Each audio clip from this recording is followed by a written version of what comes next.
আচ্ছা হুসাইন, এই এমন বিল্ডিং এর ভিতরে দেখো, এটা কয়তলা বিল্ডিং? একতলা না? এই বিল্ডিং এর ভিতরে একেবারে টাইলস করা বিল্ডিং দেখেন। হ্যাঁ, এখানে হচ্ছে এটা হচ্ছে বেসিং না গড এবং বেসিন আছে। হ্যাঁ, এইরকম জায়গায় সাপ ঢুকে পড়ে, এরকম জায়গায় সাপ ঢুকে পড়ে আসলে কিভাবে সম্ভব? আর কেনই বা এই জায়গাটাতে কেনই বা ঢুকলো আমরা জানতে চাচ্ছি। আসলে যে জায়গার সাইজটা মনে করেন ফাঁকা আছে, কথা বুঝছেন? কোথায় ফাঁকা আছে? এই যে নিচে দিয়ে এই যে টাইলস করছে, টাইলসের মধ্যে ফাঁকা, বুঝতে পারতো না। জি না। আচ্ছা দর্শক, আপনাদেরকে একটা জিনিস দেখাই আমি। এই যে দেখেন, এই যে হুসাইনের লাইটটা ধরলো, দেখেন এই যে টাইলসের ফাঁকাগুলান,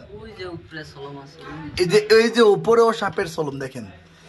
এই ফাঁকাগুলান যখন আসলে মিস্ত্রিরা কাজ করে, আপনারা মিস্ত্রি, এই দেখেন সাপের সলম, যখন আপনাদের মিস্ত্রিরা কাজ করবে আপনারা খুব সাবধানতার সাথে এগুলান একটু পর্যবেক্ষণ করবেন, কারণ এই ফাটা জায়গায় আপনার বাড়িতেও কিন্তু কোটি কোটি টাকা দিয়ে বাড়ি বানাইবেন, পরবর্তীতে সাপ ঢুকে যাইব। তো আসলে এই বাড়িতে কিন্তু এমনটাই ঘটছে। হ্যাঁ, বিশেষ করে আমরা জানতে চাইবো যে তাদের বাড়িতে আসলে কয়টা সাপের বাচ্চা ঢুকছে বা কবে থেকে এই সমস্যাটা। ভাই মূলত কখন থেকে আপনারা এই সমস্যাটা ভুগতেছেন? 4 দিন ধরে আর কি। আজকে 4 দিন যাবত মানে 3টা বাচ্চা আমরা মারছি আর কি। 3টা বাচ্চা মারছেন কোন জায়গা থেকে?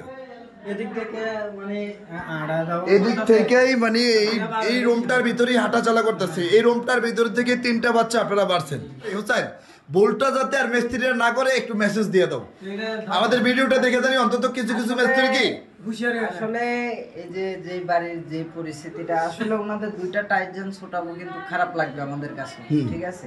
তো এই বিষয়ে যারা মিস্ত্রি ভাইরা যারা আছেন, কাজ করবেন, দেখে শুনে কাজ করবেন, একবারে ফুটা জায়গা রাখাই যাবে না। জি না, জি না।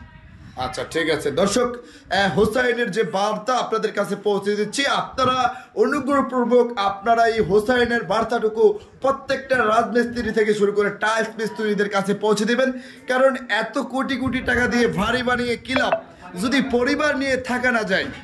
এরকমটাই কিন্তু এই বাড়িতে ঘটেছে। আমরা জানতে পেয়ে আমরা তৎক্ষণাৎ কালক্ষেপণ না করে কিন্তু চলে আসছি কুমিল্লা দাউদকান্দি উপজেলার গৌরীপুর গ্রামে, নাকি গৌরীপুর বাজারের খুব পার্শ্ববর্তী গ্রাম গৌরীপুর গ্রাম। এটা গৌরীপুর গ্রামে একটি বসত বাড়ি দেখেন, পাকা বাড়ি, একেবারে ভিতরে লাইটটা মারো, এই ভিতরে দেখেন একেবারে ভেসিনের নিচে থেকে কিভাবে সাপ বেরোচ্ছে। 3টা সাপের বাচ্চা অলরেডি তারা মারছে ফাঁকা জায়গা থাকার কারণে।